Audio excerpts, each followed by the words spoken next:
อันตังสังฆานุภาเวนะวินาสเมนโตเตปิโสภะคะวะตานะปารมีสัมปันโนตานะอุปปารมีสัมปันโนตานะปรมัตถปารมีสัมปันโนอิติปิโสภะคะวะสีลปารมีสัมปันโนสีลอุปปารมีสัมปันโนสีลปรมัตถปารมีสัมปันโนอิติปิโสภะคะวะเนกัมมะปารมีสัมปันโนเนกัมมะอุปปารมีสัมปันโนเนกัมมะปรมัตถปารมี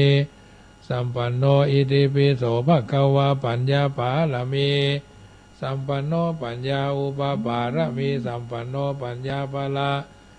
มัตถปารมีสัมปันโนอิติปิโสภะคะวะวิริยะปารมีสัมปันโนวิริยะอุปปารมีสัมปันโนวิริยะปรมัตถปารมีสัมปันโนอิติปิโสภะคะวะขันติปารมีสัมปันโนขันติอุปปารมีสัมปันโนขันติปรมัตถปารมีสัมปันโนอิติปิโสภะคะวะสัจจะปารมีสัมปันโนสัจจะอุปปารมีสัมปันโนสัจจะปรมัตถปารมีสัมปันโนอิติปิโสภะคะวะอธิฐานะปารมีสัมปันโนอธิฐานะอุปปารมีสัมปันโนอธิฐานะปรมัตถปารมีสัมปันโนอิติปิโสภะคะวะเมตตาปารมีสัมปันโนเมตตาอุปปารมีสัมปันโนเมตตาปรมัตถปารมีสัมปันโนอิติปิโสภะคะวะอุเบกขาปารมีสัมปันโนอุเบกขาอุปปารมีสัมปันโนอุเบกขาปรมัตถปารมีสัมปันโนอิติปิโสภะคะวะทัสสะปารมีสัมปันโนทัสสะอุปปารมีสัมปันโนทัสสะปรมัตถปารมีสัมปันโนอิติปิโสภะคะวะอิติปิเอวัมเมสุตังเอกังสามายังภะคะวะสาวัตถิยังวิหารติเจตวันเนอนาตาบินดีกัสสะอารเมตระโขภะคะวะภิกขุอามันเตสิภิกขโวติปทันติทิเตภิกขุภะคะวะโตปัจจโสสุภะคะวะเอตตะโวจเมตตายาภิกขเวเจโตวิมุตติยาอาเสวิตายาภาวิตายาภาหุริกตายายานีกตายาวัตถุกตายาอนุติตายาปริจิตายาสุสามารตายาอิเมกาทัสสานิสังสาปฏิกังคากะทะเมเอกาทัสสะสุขังสุปฏิสุขังปฏิปุจจตินาปาปะกังสุปินังปัสสติมนุสสานังปิโยโหติอะมนุสสานังปิโยโหติเทวตาราคันตินาสะอาคิวาวิสังวาสตังวากามติตุวตังจิตังสมาธิยติมุขวันโนวิปัสสิทติอาสามุลโหการังกโรติอุตริงปฏิวิจันโตอมโรกุภโคโหติเมตายาภิกขเวเจโตวิมุตติยาเสวิตายาภาวิตายาปะหุลิกตายายานิกตายาวัตุกตายาอนุติตายาปริจิตายาสุสมารทายาอิเมเอกาทัสสานิสังสาปฏิกังคติอิตามะโวจาภะคะวะอะตมานาเตภิกขุภะคะวะโตภาสิตังอภินันโดนเตกำไว้กุลหลวงฉบับวัดสลีเมืองยูเมืองละปูนเนอนะโมนามาสิกาโลอิติปิโสภะคะวะพุทธกุณังสารนังกัจจามิธัมมกุณังสารนังกัจจามิสังฆกุณังสารนังกัจจามิปิตากุณังสารนังกัจจามิมาตากุณังสารนังกัจจามิอาจาริยกุณังสารนังกัจจามิอุปจายกุณังสารนังกัจจามิกัมมวาจาจะกัมมวาจาจะอนุสาวนาจะสัพพะกุณังสารนังกัจจามิอาหังวันตามิศีลสาญาจามิอาหังอันว่าคาจักไวสาอังกัตลัตนา คุณพระพุทธเจ้ามี56จงมาเป็นคุณแก้ววาปกงามตนตัวแห่งผู้ฆ่าพุทโธพุทธัสกำจัดออกไปสารพัดสัตว์ทารูขืดเสื่อมจันไรปัญญาที่โพยภัยอันใดอย่าได้เข้ามาไกลโดยเถจ้าคุณพระพุทธเจ้ามี56ดวงแด่เตอญาจะมีอันว่าคาจักไวสาราธนาคุณพระศาสธรรมเจ้ามี38อยู่มาเป็นกำแพงแก้วพกแวดตนตัวแห่งผู้ฆ่าจุใหญ่น้อยใจยิงธรรมโมธรรมัดกำจัดออกไปสารพุทธคืดเสื่อมจันไรปัญญาที่โพยภัยอันใดอย่าได้มาไกลโดยเถจ้าคุณพระราชธรรมเจ้า38ดวงนี้เตอ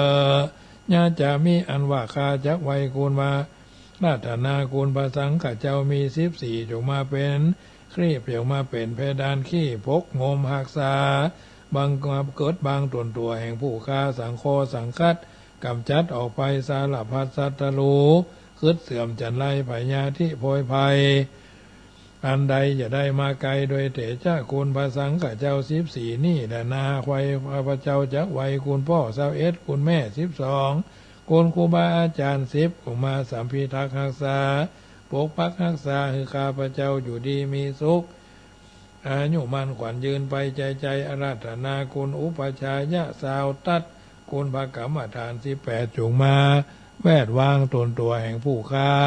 คุณที่พระมันตา14คุณอาการะมี37คุณอัสสาวาด12คุณวัสวาด14คุณนิสวาด13คุณศีลคุณตานแห่งตนตัวแห่งผู้ฆ่าคุณศีล5คุณศีล8คุณศีล10คุณนาเกาลัดคุณศีลเกาล้านเกาปันโกดคุณปาติโมกข์227จุงลีลาเสด็จเข้ามาตังคุณโสดาสกิตากาคุณอนาคาคุณอรหันตาคุณมกาสีภระสีกับตังมหานิพพานเจ้าเป็นอันมากอนันตาคุณพระไตรปิฎกะอภิธรรมะ3ทลายเป็นตนว่าสุวิอติมังสังอังคุปาปามะจุปะสังวิทาปุกะญาปะนี่แหละนาบ่เต้าแต่นั่นข้าพเจ้า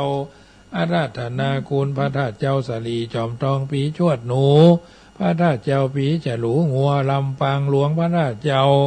จ้อแห่ปีคานเสือพระธาตุเจ้าปีกระต่ายแจ้แหงปีเทาะท่านนั่นมาพระธาตุเจ้าปีมาลงงูใหญ่ปีสีพระธาตุเจ้าวัดพระสิงห์หลวงพระธาตุเจ้าปีงูน้อยพุทธขายาปีมาสิงงูน้อยหรือพระธาตุเจ้าวัด7ยอดพระธาตุเจ้าปีมาไวพระเต่าเจเวจาดากองปีมาเมียแปะท่านว่าพระธาตุเจ้าประเทศเมืองพม่าและทัดนั่นมาพระธาตุเจ้าปีมาแม่แปะพระธาตุเจ้าดอยสุเทพที่เอาตั้งทั้งหลายได้ไหวได้สาได้สักการะผู้จาจุวันจุยามอย่าได้ขาดอย่าได้ประมาทลาสานี่แหละนาพระธาตุเจ้าปีวอกไว้พระธาตุเจ้านครพนมปีวอกลิงนี่แหละนาทัดนั้นมาปีไก่แก้วพระธาตุเจ้าลำพระธาตุเจ้าหริพูนใจแก้วกว้างเมืองนครหริพูนใจพระธาตุเจ้าปีไก่ทัดนั่นมาพระธาตุเจ้าปีม้าไว้พระธาตุเจ้าเกศแก้วเสร็จพระธาตุเจ้าจำลองวัดเกศกาลาเมืองเชียงใหม่ก่อใดพระธาตุเจ้าปีคุณจ้างไก่หมูไก่จ้างคูนหมูพระธาตุเจ้าเจ้าดอยตุงเมืองแม่สายเชียงไฮ้นั่นแหละนาพระธาตุเจ้าถึง12ราศีมันไวมันสามันสักการะผู้จาจักอยู่เย็นเป็นสุขอายุมันขวัญยืนชุเยี่ยงโจกาการบ่เต้าแต่นั่นหมู่เฮาเหล่าเจ้าคาจุงไวสานมัสการพระพุทธเจ้าหาพระองค์ตนตรงอนันตาที่คุณญาณาที่สุดบ่ได้มาโปรดปนาสัตทั้ง4หมู่สถิตเสถียรอยู่ในภัตตกัปนิวาณกาโลสัมภาโวโหตุพระพุทธเจ้ากะกุสันทะคือใดณตัวนั่นอยู่มาบังเกิดเป็นท่าน้ำตัวในตัวแห่งหมู่เขาเหล่าเจ้าคามากาโลสัมภาโวโหตุพระพุทธเจ้าโกนากามนะคือใดมะตัวนั่นจงมาคือบังเกิดเป็นลมอยู่ตัวกายหมู่เฮาเหล่าเจ้าคาทัดนั่นมาพระกาโลสัมภาโวพระธาตุพระพุทธเจ้ากัสสปะหรือกัสศพ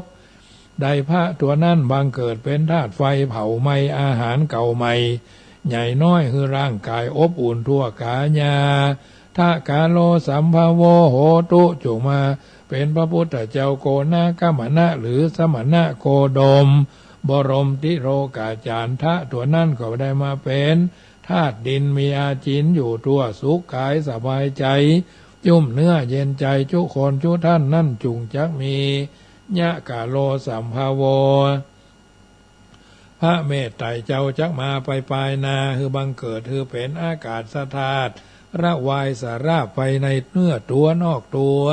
จุใหญ่น้อยใจยิงข้าพระเจ้าทั้งหลายไว้พระแก้วแก่นไทยจุตนจุองค์บัดนี้จักคาระลึกคือถึงเติงอา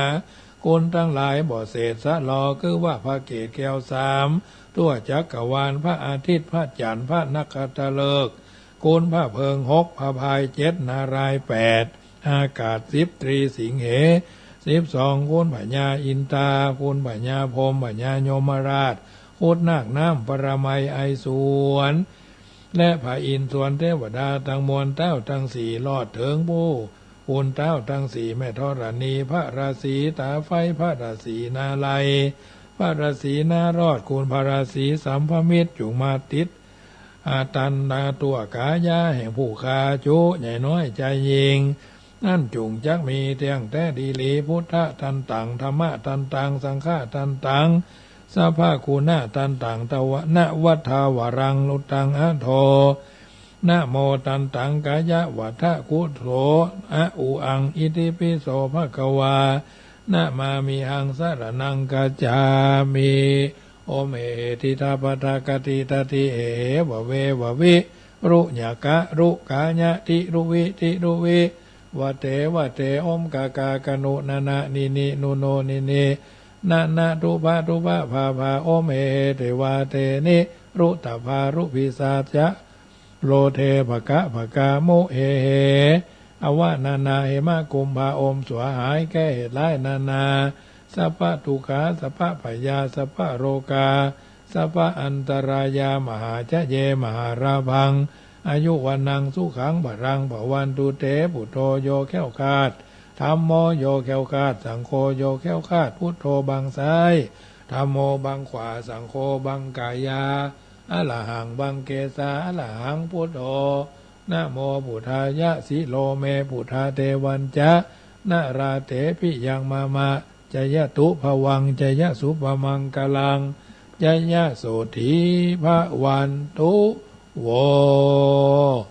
เอาละญาติโยมทั้งหลายสังวาสสวัสดียายปัดเคาะเลาะนามคือท่านทั้งหลายเนอะก่อนจะรับจะนอนรับก็ขอให้ได้เงินหมื่นตื่นก็ขอให้ได้เงินแสนมันบ่ได้พอให้พอดีก็ขอให้ได้เงินล้านลุกขึ้นมาบ่แต่บอกว่าก็ให้ได้เงิน400-500ก็ยังดีเปิดห้องว่าดีกว่าไม่ได้อะไรเลยแต่ทั้งนี้ทั้งนั้นขยันหารักษาดีมีกัลยาณมิตรใช้ชีวิตอย่างถูกต้องไม่ใช่ถูกใจอันนี้เป็นวลีคำกล่าวบัณฑิตชนคนผู้รู้ท่านก้อนไกลเอาไว้มาฮื้อฟังก็ฟังกันไปในญาติโยมตั้งหน้าตั้งตาฟังกันอยู่ทางบ้านฟังแล้วนำไปเป็นข้อพินิจพิจารณาปรับใจเนาะเปิ่นบอกว่ารักบริสุทธิ์วันนี้เป็นวันรักเนาะก็อู้เรื่องรักหน่อยมนุษย์และสัตว์ทวินหาความฮักเพราะความฮักเป็นสิ่งที่โลกปรารถนาที่สุดความฮักเป็นจะใดบ่มีไผตอบได้เพราะความอ่อนโยนที่สุดก็เกิดจากความฮักความเสียสละถึงที่สุดก็เกิดจากความฮักรักหรือฮักบางครั้งก็เป็นสิ่งที่โหดร้ายทารุณไม่เกื้อหนุนจุนเจือก็เกิดจากการปกป้องสิ่งที่ตนฮักความฮักที่มีมากมายหลายอย่างแต่ละอย่างก็มีเงื่อนไขที่ต่างกันออกไปฮักแล้วเป็นทุกข์ที่สุดผูกมัดถูกผูกมัดนักที่สุดก็มีเมื่อฮักแล้วทำใจคือมั่นใจเชื่อมั่นรู้สึกมั่นคงในชีวิตก็มีฮักแล้วสบายก็มี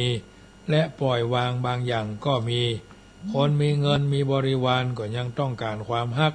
คนมีทรัพย์สินสมบัติมากมายทั่วโลกก็ยังมีความรู้สึกว่าตนเองขาดแคลนตราบใดที่ยังไม่มีความรัก มนุษย์ทำทุกอย่างเป้าหมาย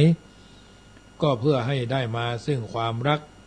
เพื่อให้ตนเป็นที่รักเพื่อให้มีสิ่งที่บุคคลเป็นที่รักความฮักอาจจะมีความหมายอยู่สองอย่างที่ตนได้ฮักได้ที่ตนฮักได้อาจจะเป็นสิ่งที่มีชีวิตและบ่มีชีวิตและคนที่ฮักตัวแปลว่าปรารถนาให้ตัวเป็นคนที่ตนฮักและปรารถนาให้ตนเป็นที่ฮักสิ่งมีชีวิตเมื่อเอาฮักเขาก็อาจจะฮักตอบและสิ่งที่บ่มีชีวิตเอาฮักเขาได้ข้างเดียวเขาบ่รู้สึกฮักตอบกลับพิกมาเขาจึงเปรียบเหมือนบางครั้งว่าเหมือนต้นไม้หรือรักได้ฝ่ายเดียวความฮักเป็นสิ่งที่มนุษย์และสัตว์แสวงหาถึงทั้งหลายทั้งปวงที่มนุษย์กระทำลงไปล้วนแต่มุ่งไปเพื่อให้เกิดความฮักเพราะความฮักนำมาซึ่งความอบอุ่นและอ่อนโยนในชีวิตแต่ทำไมจึงมีการแข่งเข็นฆ่าฟันบั่นแตงตัดฆ่าแฟนไม่ยิงไปเป็นต้นเป็นกุมกำเอาไปต้อนเอาไปโจ่งในบวกในซะเอาเล็กมัดแถมเพราะรักก็แค้นก็รักทั้งรักทั้งแค้นจึงรักนี่นะโดยคนที่ฮักกันนักที่สุดเมื่อความฮักเป็นสิ่งวิเศษที่คนและสัตว์โลกแสวงหาเส้นนี้เอานิยมความหมายแห่งฮักกันอย่างใดจะใดบางคนบอกว่ารักแท้ต้องบริสุทธิ์และพยายามแสวงหาบางคนก็ปะบางคนก็บะเกยปะในชีวิตบางคนก็บอกว่าฮักบริสุทธิ์หาบ่มีแล้วส่วนมากก็จะมีแต่รักเทียมบางคนก็บอกว่าเพื่อหาความฮักจากคนบ่ได้ก็ไปยินดีอยู่กับวัตถุที่ตัวฮักดีกว่าเพราะวัตถุบ่เปลี่ยนใจการแสดงความฮักจากต่อสิ่งที่บ่มีจิตบ่มีใจดูจะประคับประคองง่ายกว่าธรรมชาติมนุษย์ต้องมีที่อยู่ของใจแต่บางคนพอใจที่จะอยู่กับวัตถุบ่ใจต่อใจแล้วก็แสวงหาวัตถุนักเพื่อสนองตอบความฮักเอาฮักวัตถุแต่วัตถุบางอย่างบ่แสดงความฮักต่อเฮาได้เช่นแก้วแหวนเพชรนินจินดาเครื่องรางของขลังเนาะบางคนก็หุ่มไปตั้งหนังสือบางคนก็หุ่มไปตั้งเพิ่นเฮาว่าอวัยวะของสัตว์ผมขนหนังกะไปตั้งหนังกองกะอย่าไปตั้งสะล้อซอซึ่งไกเนี่ยเอาก็ต่างหากที่ต้องลงวัตถุแต่นั้นฝ่ายเดียวขณะที่วัตถุบ่ฮู้สึกอะหยังบ่ฮู้ว่าตนเองมีราคาเท่าใดมีความหมายมากน้อยเพียงไหนมนุษย์จึงจับจ้องเป็นเจ้าของตีราคากันเองขณะที่สิ่งมีชีวิตหมาแมวนกป่าสัตว์ใหญ่สัตว์น้อยงัวควายจ้างม้าหมูเห็ดเป็ดไก่ก็อาจจะมีอยู่เขาก็ตอบว่าไปตามนั้นสิ่งมีชีวิตเมื่อเฮาฮักเขาก็ฮักตอบเมื่อเฮาเกลียดเขาก็เกลียดเฮาตอบส่วนวัตถุนั้นเขาเป็นจะใดก็ยังคงเป็นอย่างนั้นแม้เฮาจะเปลี่ยนมือซื้อขายกันไปสิ่งนั้นก็จักไปอยู่กับคนอื่นได้โดยบ่เดือดร้อนเขาอาจจะดีใจได้เงินก้อนหนึ่งจากวัตถุสิ่งนั้นเท่านั้นเองหรืออาจจะเสียใจที่ของชิ้นนั้นชิ้นนี้หลุดมือไปแต่วัตถุบ่ฮู้สึกอย่างเลยความยากง่ายในการประคองความฮักระหว่างฮักจึงมีชีวิตกับสิ่งที่เป็นวัตถุกับสิ่งที่จึงแตกต่างกันแปลว่าความฮักในวัตถุความฮักที่เกิดจากผูกพันของเฮาฝ่ายเดียวมีสิ่งมีสิ่งนั้นอาจจะเป็นความทรงจำดีๆที่เฮาได้มาส่วนความหมายที่แท้จริงนั้นอยู่ที่คุณค่าของวัตถุฉะนั้นคำว่าคุณค่าจึงมีความสำคัญต่อความฮักเพราะเป็นคำนิยามอันแท้จริงของคำว่ารักหรือฮักที่มนุษย์บ่น้อยตีความฮักเป็นราคาแทนที่จะแสวงหาคุณค่าตราบใดที่มนุษย์ยังบ่เข้าใจคำว่าคุณค่ามนุษย์ก็จะบ่เข้าใจความหมายของคำว่ารักหรือความรักที่แท้จริง กูลก้านั่นเองคือฮักอันบริสุทธิ์บ่ใช่ราคาของวัตถุสิ่งของมนุษย์อาจแทนฮักด้วยวัตถุบางอย่างถ้าราคาสูงก็บ่งบอกว่าความฮักว่าฮักนักราคาน้อยก็บ่งบอกว่าฮักบ่ได้นักบ่ได้มากนักซึ่งในความเป็นจริงความฮักบ่มีราคาความฮักมีแต่คุณค่าทางหัวใจวัตถุสิ่งของราคาสูงอาจบ่ได้มีความหมายอย่างเลยเมื่อเปรียบเทียบกับความฮักฉะนั้นที่เฮาผิดหวังพลาดหวังเป็นทุกอย่างเร่าร้อนถึงวันเนี้ยเพราะอย่างนะอาจจะเป็นเพราะเอาพยายามเอาราคาไปจับกับทุกสิ่งทุกอย่างแม้แต่หันแก่ตัวหันแก่จะได้อย่างเดียวคิดจะเอาอย่างเดียวก็มีอยู่อันนี้เป็นเรื่องที่เฮาหันเอาได้สัมผัสกันมาตั้งแต่น้อยถึงใหญ่มนุษย์พยายามตีความฮักเป็นราคาบ่ได้มองคุณค่าของความฮักแม้แต่คนฮักจึงกลายเป็นวัตถุเอาให้สังเกตว่าลูกสาวบ้านนั้นแต่งงานสินสอดทอง3 บาทเงิน200,000 300,000บ้านหลังใหญ่รถหลังใหญ่โอ้อันนี้เป็นก้าและบ่เคยเป็นคนอยู่กัน3 เดือน7 เดือน3 ปี7 ปีเอ้ามอเข้ายังบ่ทันดำเด้อเลิกกันไปแล้วเพราะความบ่เข้าใจกันอยู่กันไปอยู่กันมาผัวไปสมมาถ้าผัวไปย่างเมียไปย่างผัวจะกินจีนเมียจะกินพักผัวลูกขวายเมียลูกเจ้าผัวไปทำงานในบริษัท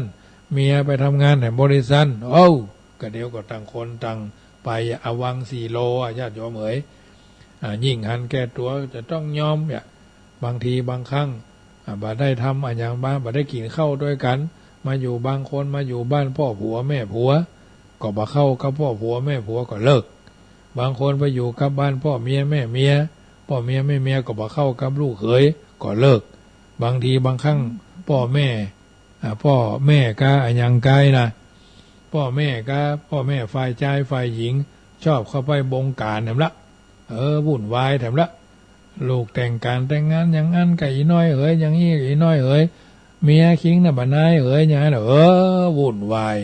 บางคนนี่เพิ่นพาลูกสาวพาว่าที่ไปทางหน้ามาแอวหาพ่อหาแม่ล่าเอ๋ยแม่บ่ชอบแล้วอีน้องคนนี้นะมันบ่มือแข็งบ่เฮ้ยไปกันใหญ่ละญาติโยมเอ๋ยก็มันเป็นเรื่องของละอ่อนนี่ญาติโยมเอ๋ยไปวุ่นวายอันอย่างเขานักหนาเฮาสอนให้เขาเป็นคนดีก็พอละกะอันเรื่องจะมีลูกมีเต้า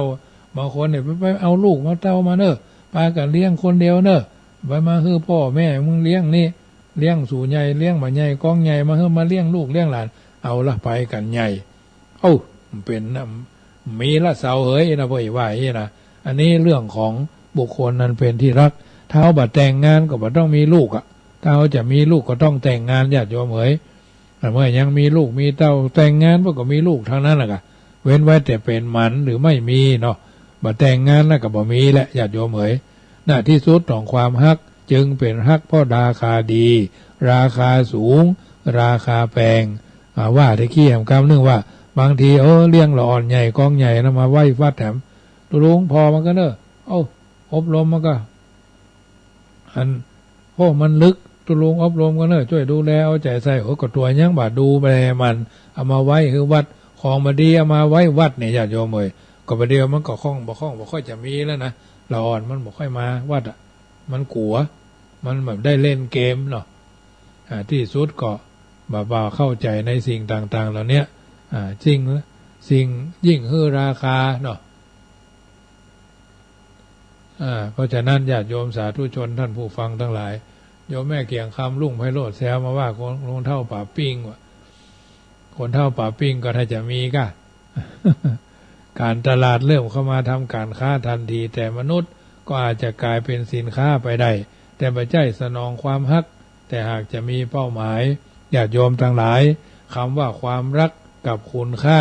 เป็นสิ่งที่มีความหมายต่อชีวิตมากมนุษย์เราตระหนักนั่นเอาต้องนึกถึงฮักในฐานะเป็นคุณเป็นก้าฮักแบบเคารพนับถือเอาหันพ่อหันแม่เอามาน่ะก่อนเปิ้นฮักแบบมีบริสุทธิ์กะไปไหนมาไหน3 วัน4 วันเปิ้นก็เป็นคนใจเดียวหรอฮักเดียวเนาะ มาเดียวมัน3 วันเป็นเฮือนเป็ด7 วันเป็นเฮือนผีเปิ้นถึงบอกว่า7 วันเว้นดิดซ้อมดนตรี5 วันอักขระหนีเนิ่นช้า3 วันจากนารีเป็นอื่นวันหนึ่งเว้นล้างหน้าอับเศร้าหมองสีเป็นเช่นนี้แลตีความหมายเอาเนอะ7 วันเว้นดิดซ้อมดนตรีถ้าบาซาบาซ้อมบาฮัดบาคัดบาเกาลืมแน่อันนั้นเสียงเอกเสียงโทโลเลมีโซโนเนี่ยนะเป็นการนั้นฝึกซ้อมคีย์ดนตรีก็จะลืมอันนั้นนักอันนี้เบาเอาก็จะลืมถ้าบ่ฝึกบาฮัดนะ5 วันอักขระหนีเนิ่นช้าและนี่ก็เหมือนกันนะถ้าไผ่บ่ค่อยจะท่องหนังสืออาตมาภาพนี่เรียนหนังสือใจหัวใจนักปราชญ์สุคือการฟังจิคือการคิดปุคือการถามลิคือการเขียน4 องค์นี่นะ4 ตัวเนี่ยใจมาเอาเขียนหนังสือบ่เก่งเขาก็มันขยันกว่าเพื่อนน้อยนึงเพื่อนคนเก่งนี่มันค่อยขยันนะพอนหู้มันตึงเก่งว่าแป๊บเดียวหู้เอานี่มันต้องหลายรอบว่าหลายเตื้อนะถือว่าครั้งที่1ครั้งที่2ครั้งที่3เนี่ยอย่าเอาตีกล้องเวลาตัดหวายลูกนิมิตอย่างเดียวกันนะว่าเขาบ่เก่งเขาต้องขยันถ้าหู้ตัวว่าไม่เก่งก็ต้องขยันคนเก่งแต่แพ้คนขยันนะญาติโยมคนขยันซ้อมขยันฝึกขยันเขียนขยันทำเนี่ยขยันท่องเนี่ยอย่างที่วันนี้ท่องอาตมาภาพสะดุ้งตื่นตี3 กึ่งเนี่ยนะท่องทวนสวดท่านสวดนี่นะท่องถึงวันทวนปฏิโมกข์ท่องสวดขานนาคท่องสวดนั่นสวดนี่เพราะว่าเฮาบัดแน่มันอาจจะลืมเนาะ5 วันอักขระหนีเนิ่นช้าเนี่ย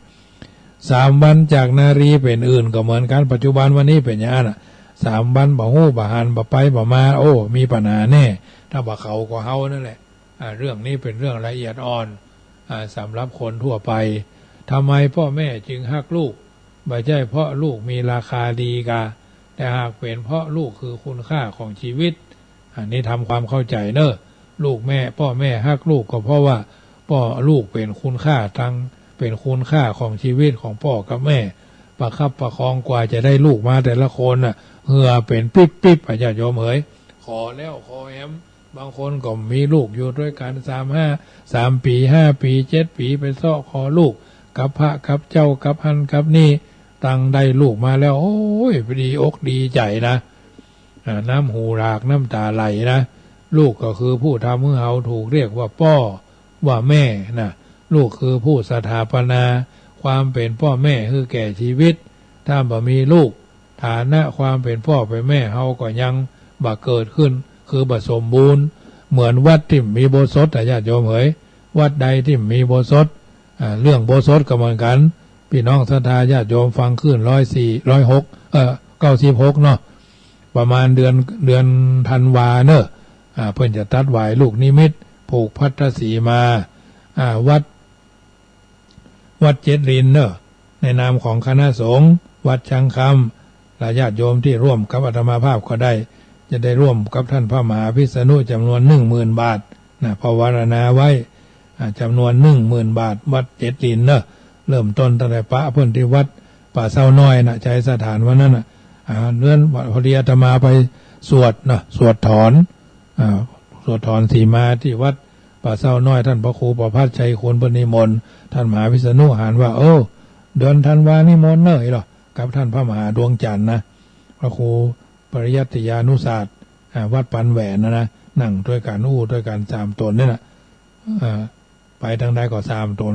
กันนะอันผมประวารณาไว้ 10,000 นี่เนาะ10,000 บาทยังมีด้วยนะญาติโยมไปจะร่วมตัวก็ได้เนอะ99 กองบุญ99 กองบุญละ99 บาทนั่นแหละประมาณกลางเดือนธันวาเพิ่นว่านั่นน่ะอันนี้ก็ตั้งเจตนาปีนี้ได้3 โบสถละโบสถที่1วัดป่าเศร้าน้อยเนาะวัดโบสถที่2ตะวาวัดเหล่าดูตำบลหนองยวงวัดที่3ก็วัดเจ็ดลินได้นักกว่านี้ก็ดีนะจะได้มีโอกาสสร้างบารมีเอาได้มีโอกาสไปสวดวัดป่าเศร้าน้อยใช้สถานก็ใช้ชนะทุกอย่างเนตตาในหลวงพ่อท่านพระครูประภัสชัยคุณเนาะกับพี่น้องคณะศรัทธาวัดป่าเศร้าน้อย นนี้ก็ผ่านไปด้วยดีได้ไปกินข้าวฉันน้ำกับที่หั่นอันนี้คือพ่อแม่โบสถที่ผสมบูรณ์ก็คือยังมีวัดที่ยังสมบูรณ์แต่คือยังไม่มีอุโบสถวัดที่สมบูรณ์ก็คือวัดที่ต้องมีอุโบสถเช่นเดียวกันพ่อแม่ครอบครัวใดบ่มีลูกก็ยังเป็นพ่อเป็นแม่ยังบ่จริงบ่แต่เตื้ออาจจะร้าวอาจจะแตกอาจจะแยกย้ายกันไปก็ได้ที่เฮาฮักทุ่มเททุกอย่างคือลูกก็เพราะว่าลูกคือตัวแทนของเฮาคือสายเลือดของแม่คือน้ำนมน้ำพักน้ำแรงของพ่อช่วยกันกองเอามาเป็นลูกคนเดียวกันเพื่อนเฮาว่าร่วมด้วยช่วยกันนะในทางตรงกันข้ามลูกก็ฮักพ่อฮักแม่ลูกใดที่บ่ฮักพ่อฮักแม่ก็ลูกกาตัญญูนะลูกเนรคุณลูกชั่วนะเพิ่นว่านะเพราะท่านทั้งสองเป็นผู้มีพระคุณเลี้ยงบ่ใหญ่กองใหญ่เลี้ยงใหญ่มาก็เป็นงูเห่างูจ้องเป็นงูเป็นเฮาว่าเป็นข้าศึกนะเป็นข้าศึกบัดตอละพีเนาะเพิ่นว่าอย่างนะผู้เป็นผู้ฮื้อชีวิตเรียกว่าเฮาลืมตาอ้าปากพอในโลกเนี้ยพระพุทธพระธรรมพระสงฆ์พ่อแม่ครูบาอาจารย์ก็พระเจ้า5พระองค์นั่นแหละ5เหลือ1พระพุทธเจ้าก็ตรัสรู้พระธรรมพระอริยสงฆ์สมมุติสงฆ์สกทาคามีอนาคามี ก็ศึกษาพระธรรมพ่อแม่ก็นับถือพระธรรมครูบาอาจารย์ก็นับถือพระธรรมรวมแล้วก็เป็นพระธรรมก็คือ5เป็น1นะญาติโยมอันนี้แจ้งให้ญาติโยมได้ทราบลูกทุกคนจงต้องสำนึก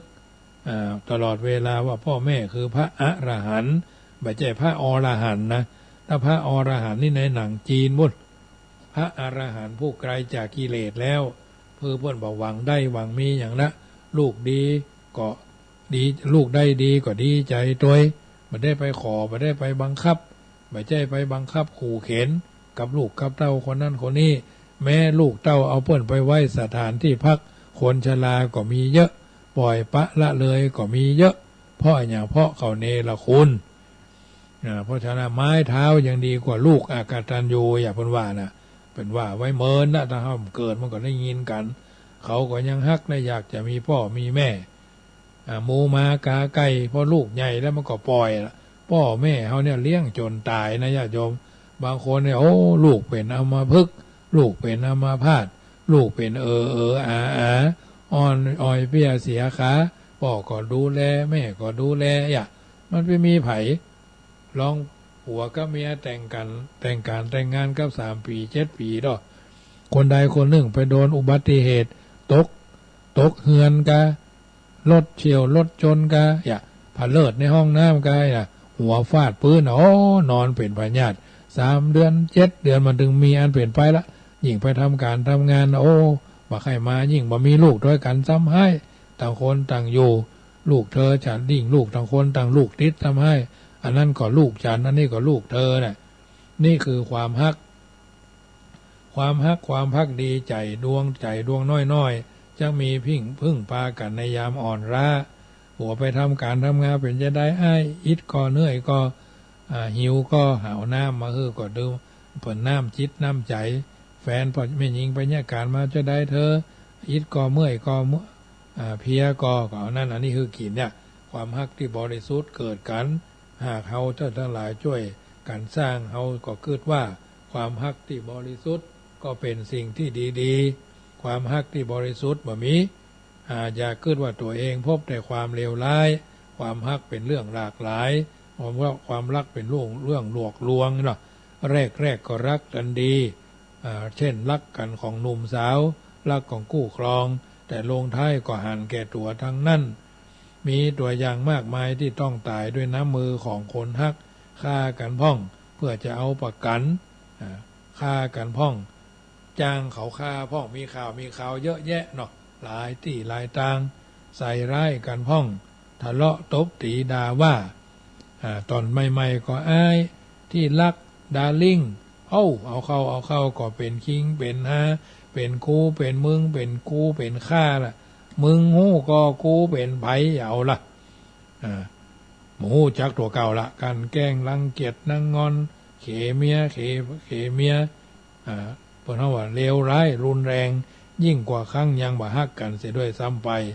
แปลว่ากันก่อนจะฮักกันยังมีความรู้สึกดีๆต่อกันก็ดีโยแต่พอฮักกันแล้วกลับต้องพบแต่ความเลวร้ายบางกู้ก็กลายเป็นความเลวร้ายที่บ่อาจจะหลีกหนีไปได้ต้องทนอยู่กับความบอบช้ำเพื่อลูกเนาะบางคนเนี่ยพ่อบ้านมายำหัวเปกินข้าวเป็นกูเป็นมึงกินเหล้าฮักเหล้าเหลือเมียก่อนต้องทนอยู่กับความบอบช้ำระกำใจจิตใจโดยหาทางออกมาได้ถึงขนาดต้องฆ่าตัวตายก็มีแล้วเฮาก็บอกว่าความฮักทำร้ายคนแต่ความจริงแล้วไม่ใช่ความฮักแต่เป็นความเกลียดความโกรธความขุ่นเคืองคัดข้องมองใจบางคนก็มัดคอตายอย่างบ้านพระบาทเมื่อแต่ว่าวันซืนได้ซาวกว่าวันที่ผ่านมาเนี่ยมัดคอตายนั่งตายอยู่ประชดภรรยาได้ยินว่านะความขาดสติยั่งคิด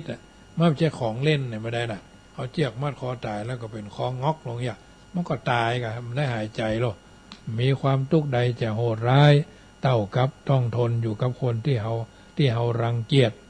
แต่มาภาพจะแปลใจแปลกอาจจะแปลกใจไปจากคนอื่นเพราะหันด้วยความคนที่บอกว่าชีวิตรักจบสิ้นจรดปากกาลงบนสมุดทะเบียนสมรสก็คือกรอบที่บีบบังคับคือความฮักวิ่งหายไปจากใจของคนถึงสองข้อนี้น่าคิดเขาจะมีความรู้สึกอึดอัดเหมือนถูกตีกรอบความคิดไว้ทั้งหมดถึงเสี่ยงฉะนั้นวันนี้เป็นวันที่14เป็นวันอังคารเดือนกุมภาพันธ์เป็นสัปดาห์แห่งความฮักเอาในฐานะที่เป็นพุทธบริษัทก็ฮักในพระพุทธฮักในพระธรรมฮักในพระสงฆ์ฮักในพ่อในแม่ทุกวันนี้เราท่านทั้งหลายอยู่ในสังคมแห่งการอยู่ร่วมอยู่กันอย่างพี่ดีกันอย่างน้องเราก็อยู่ได้ด้วยการสร้างสิ่งสร้างบุญสร้างบารมีกับตัวกับตนอันใดดีเราก็ทำกันอย่างต่อเนื่องอันใดบดีเราก็พยายามหลีกลบหลีกหนีเพราะฉะนั้นเอาท่านทั้งหลายอยู่ในสังคมแห่งการอยู่ร่วมก็ถือว่าอยู่กันอย่างพี่ดีกันอย่างน้องปรองดองกันเหมือนญาติชาติประเทศก็จะเจริญพระพุทธศาสนาก็จะรุ่งเรืองไปตามลำดับญาติโยมสาธุชนท่านผู้ฟังทั้งหลายรายการเสียงธรรมก่อนรับตาก็มาถึงช่วงสุดท้ายก่อนจะเปิดสายให้ญาติโยมโทรมาทักทายก็ขอประชาสัมพันธ์วันที่17นี่ก็งานส่งน้ำพระธาตุเจดีย์อธิบุรพาจารย์วัด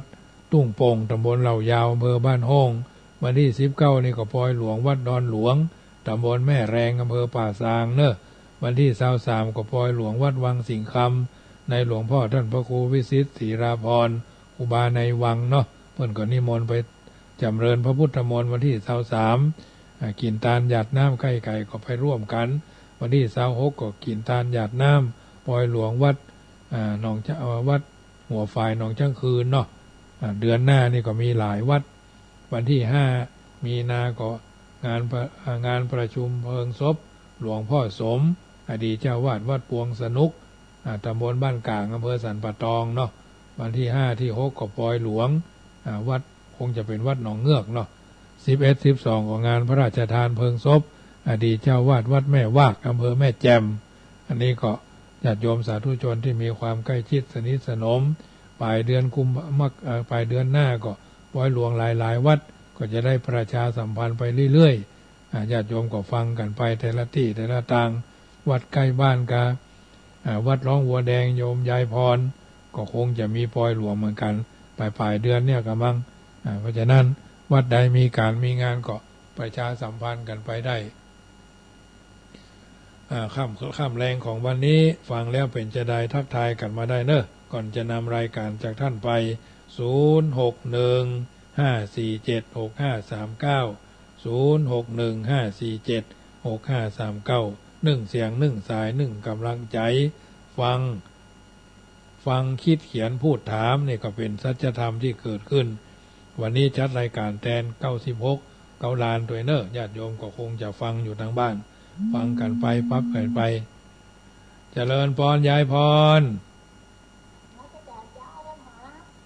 ฟังแล้วเรื่องอะไรอย่างวันนี้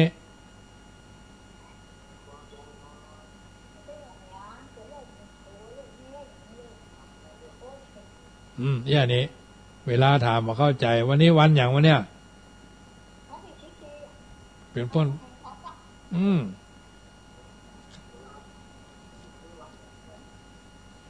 วัน14อย่างละ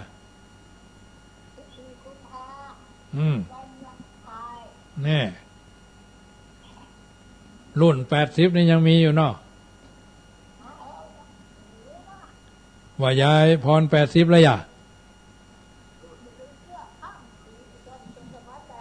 800แล้วกะเอาให้มันได้100เอาให้มันได้1,000เนอะ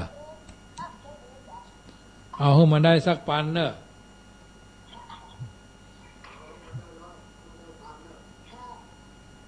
100 สาวคืออาตมาอย่าสาว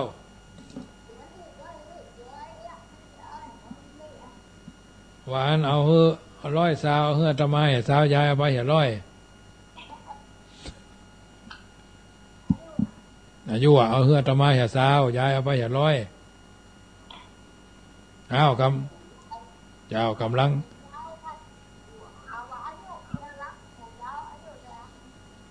100 สาววะกะเนอะเจ้ากำลังใจเนอะโมทนาโดยอย่าบ้านยายพรนะกะ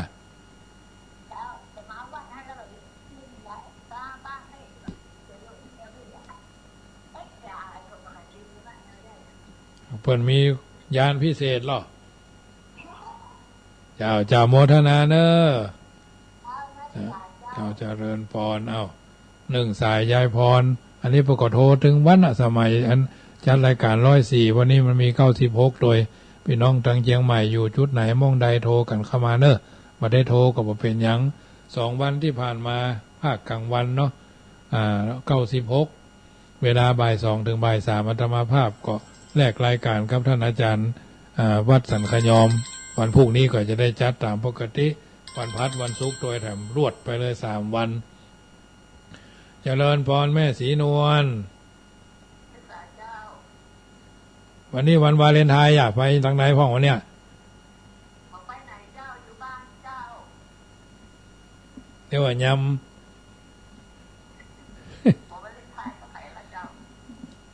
นึกว่ามีวันวาเลนไทน์อยู่ไกลฮักตัวเองดีกว่าเนาะฮักตัวเองดูฮักดูแลตัวเองสบายใจดีกว่าเจ้ากำลังใจยืดยาวก้าวไปทั้งเป็นมวยแทนแห่งวันดวนเลยเนี่ย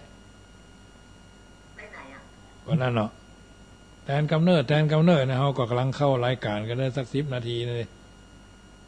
พอดีก็ลิงก์สัญญาณต่อกันไปเลยกะเจ้าโมทนาเนอะแม่ศรีนวลเนอะโมทนาเอาโยมแม่ยอดเรือนเจ้าลงมาจากแม่คือเด็กปะตอยนะเจ้าสบายดีเนาะเจ้าขอบคุณเจ้าวันนี้เป็นวันแห่งความรักเจ้าก็เลยมาบอกฮักท่านมหาด้วยความยินดีเนอะเจ้าถึงแม่ไม่ได้ฟังทุกวันแต่ก็ส่งใจมาเป็นกำลังใจให้นะเจ้าโมทนาตามมนูนล้ำกันวะน่ะอร่อยมากแต่เพชรน้อยท่านมหาได้สุกเนาะว่าเพชรเหรอมันเรียกแม่เรียกน้ำย่อยอ่ะก็ไม่ย่อยให้เดี๋ยวมากเพชรให้เดี๋ยวมากเพชรเนาะมันเนี่ยคือกี่เข้าแล้วมันทำเมื่อกี่เข้าได้นักเจ้าแม่ไปตลอดเลยแม่คือเข้าเรื่องนั้นมากินกันเขาเรียกกันนะแต่ไม่รู้อะไรฮะก่อนล้ำอยู่นะก็พระคุณนะเจ้าโมทนาเจ้าเอาละวันนี้ก็หุ่มจิ้นแม่อันโยมแม่ครูเหมือนกันนะหุ่มจิ้นแดงเพื่อนนะตำไม่น้อยก็หุ่มจิ้นเกาะฉันมาถึงเจ้าถึงเพนเนาะเสร็จกันไปเรียบร้อยวันนี้ก็คงสมสมัยได้เวลากุศลบุญญาราศีส่วนดีส่วนงาม ส่วนทานส่วนศีลส่วนภาวนากิจจาสัจธรรมความจริงศีลธรรมกรรมฐานที่อาตมาภาพได้กระทำบำเพ็ญกันมาจุงคับกายเป็นตบะเดจะเป็นภารวะปัจจัยคุ้มครองปกป้องขจัดปัดเป่าคือท่านทั้งหลายอยู่สุขสบายเมื่อรับเมื่อตื่นเมื่อยืนเมื่อเตียวเมื่อเกี้ยวเมื่อกินเนื่องในเทศกาลแห่งความฮักพยายามฮักตัวฮักใจเพื่ออยู่สุขสบายเพื่อห่างไกลสิ่งบดีบางามเพราะเดือนกุมภาก็ดีเดือนมีนาก็ดีเป็นเทศกาลแห่งความฮักที่พระพุทธเจ้าตรัสว่าสัพพะปาปัสสะอาการนังกุสรสูปสัมปทาสะจิตตะปริโยทปันนังละชั่วทำดีทำจิตใจให้ใส่ผ่องแผ้วโดยทั่วกันสัทธาโสถีพระวันตุโวอายุวันโนสุขังปะลังขอเจริญพร